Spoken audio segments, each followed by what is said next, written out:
আপনার তো ইয়ানে যে থাকেন কোনো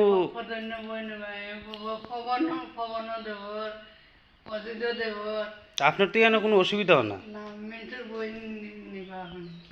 ভাই এই যে মহিলা এখানে থাকতেছে আজকে মানে কতদিন ধরে এখানে থাকতেছে?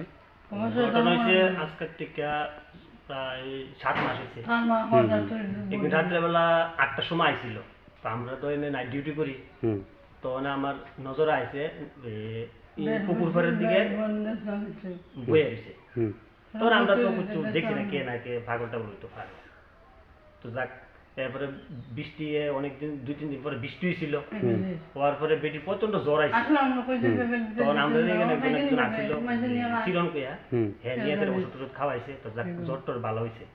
তখন আমরাই মানে বেটির একটা জায়গা দিচ্ছি, নির্দিষ্ট একটা জায়গা থার লেগে, কারণ বৃষ্টি আছে, রোদ আছে, অনেক কিছু হয় লেগে বেটির থার একটা জায়গার ব্যবস্থা করে দিচ্ছি, খাওয়ান টাওয়ান সবাই মিলে আমরা দিতেছি। তখন বেটির কথা কইতে কইতে জিজ্ঞাসা করলাম, তো বেটি পাগল না, ভালোই। তো বেটি একদিন তোমার বাড়ি কই? বেটি কইছে পানিসাগর। পানিসাগর কোন জায়গা? তো কি জানি কইছে তালতলা না শনিতলা, যাক জিডইও। ছেলে মেয়ে কজন এই আছে, 4 জন, জামাই আছে। তো তুমি এনে যে আইছো কি ভাবে আইছো? বা আমার ছেলের বউ ছেলে জামাই মাইদুর করে। আচ্ছা আচ্ছা, তো তুমি আইছো কেমনে? ছেলে আইনা ছেড়ে দিয়ে তখন আমরা দাবি হইছে সরকারের কাছে করতে পারে, তাহলে বেডির লেগে মনে খুব ভালো হইব।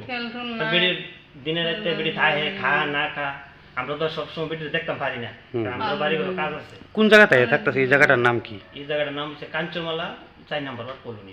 আচ্ছা আচ্ছা, আপনার নাম? পিন্টু দেবনাথ।